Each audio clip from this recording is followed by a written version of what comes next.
The top 3 sacred cows of government. Number 3, teachers. Public school teachers are one of the most well-known sacred cows of government. This notoriety should come as no surprise, as there are over 50 million children in public schools spending 12 years in front of school teachers, amounting to over 14,000 total classroom hours. With over 3 million public school teachers teaching in the US, it would be difficult to find anyone who has not interacted at some point in their lives with a public school teacher. Because teachers have such a direct influence on the minds of the young and are instilling the mandates of government curriculum, the government places extra special emphasis on propagandizing the nobility of what teachers do through titles of authority, award ceremonies, and other appreciation events. In this, the government hopes to curtail scrutiny of the schooling process by associating criticism of the schooling environment with criticism of teachers themselves. In return, teachers often will shift responsibility for their own actions with controlling students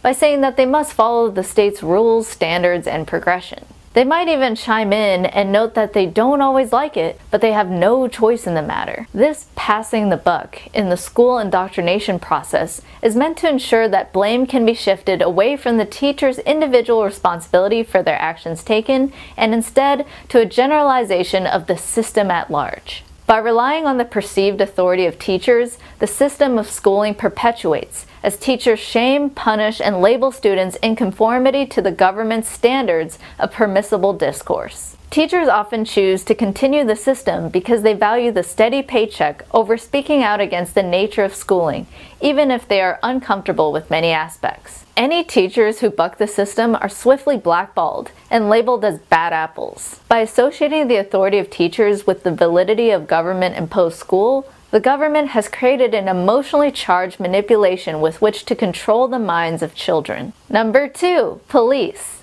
There are over 18,000 federal, state, county, and local agencies employing over 750,000 officers in the United States. What makes police officers such a critical sacred cow of government is that without them, government officials could not carry out their schemes of mass extortion. As government officials do not themselves commit the physical acts of theft and cronyism, they must send out men with guns to do their bidding. Police officers are vested with an apparent authority to use violence in ways that regular people would not be able to without themselves being considered criminals. To encourage celebration of police, local governments host parades, awards, ceremonies, and school events featuring police officers to shape the perception that police officers are fundamentally noble, upstanding, and a proper authority. In addition to adulation, the government gives officers sovereign immunity protection and internal investigation procedures to ensure that police can hide abuse from the public eye. With this combination, public scrutiny on laws and police actions are silenced through emotional manipulation. Speaking out against the nature of police brutality or police enforcing laws with no victims is met with an emotionally charged response that such criticism is nothing more than hating on police. The individual responsibility for police to employ independent ethical thinking is met with the cries of the Nuremberg trial defense, "I'm just following orders." By making police a sacred cow that is effectively above the law, government has created a class of persons who can rob, steal, and murder with impunity.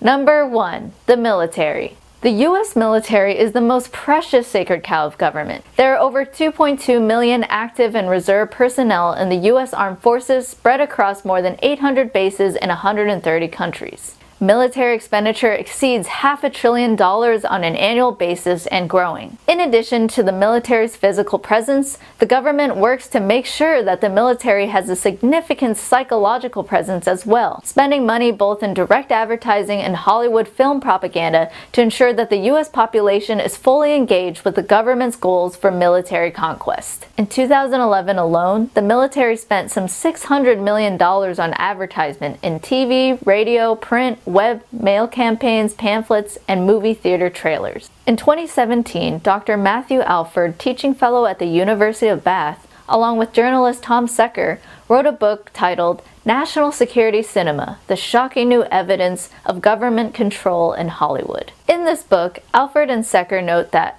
Based on Freedom of Information Act requests, the CIA has been active in over 800 films and 1,000 network television series, propagandizing military goals to the public. This intent to influence can be readily seen as the CIA has a public-facing entertainment industry liaison department just for this purpose. These kinds of propaganda campaigns are not limited to upping enlistment numbers for active duty, but are used to seed in the political wishes of those in power. For example, the military promoted the Navy as the world's police in their campaign called A Global Force for Good, where trailers and billboards displayed advertisements of Navy crews overseas with that global initiative mantra. In film and television, the CIA's influence can be seen in titles such as Alias, 24, Homeland, Argo, and Zero Dark 30, which glorify the deep state violating civil liberties for the supposed greater good. The reason why the military is so heavily venerated is simple: to turn away any criticism of foreign policy into an emotional reaction that someone hates America. In effect, by calling soldiers heroes, the government seeks to make it so that criticism of foreign policy is a matter of deeming soldiers' actions as unheroic. Troop worship is critical for government to keep people from making judgments about government war policy. Now that you know more about the sacred cows of government, I want to emphasize what is important to take away from this discussion. The fact of the matter is that there are many people with good intentions who become teachers, join the police force, or enlist with the military. People with loved ones whose goal was to help protect those they love and foster a more peaceful future. It's important to recognize the good intentions of those working in these fields and to communicate accordingly. Maybe even you are a teacher, police officer, or active soldier who has been questioning their role and duties. The first step is to take ownership of your actions. Just following orders is not the excuse of a rational human being. You have a choice and you can choose to do better and live more ethically. It's okay that you make mistakes. To learn from those mistakes and build an ethical future, your individual responsibility must come first so that as an individual, you can take control over your choices and start moving in a peaceful direction. Take material steps toward a more peaceful future today. If you are a parent, look into alternatives to public school, like self-directed learning centers and unschooling. If someone you're close to is in law enforcement, encourage them to focus their efforts on crimes with victims and refuse to arrest people for victimless crimes. If you're in the military or are a veteran, use your experience to speak out against the invasions and interventions across the globe. If you want to further the healing process, please read the following books as well to help you understand how maximizing consent and minimizing the initiation of violence is the key to a truly free, prosperous, and peaceful future. Healing the Child Within by Charles L. Whitfield, Nonviolent Communication by Marshall B. Rosenberg, Free to Learn by Peter Gray, and Swords into Plowshares by Ron Paul. Thank you for watching. And a special thank you to my fiduciaries, the Asian capitalists, Zach Lakowski and Crawford K. McDonald of ECM Real Estate Group. To help choose the next video I produce, join my Patreon page at the Philosopher's Boba Tea level. See you soon! Yes, freeze!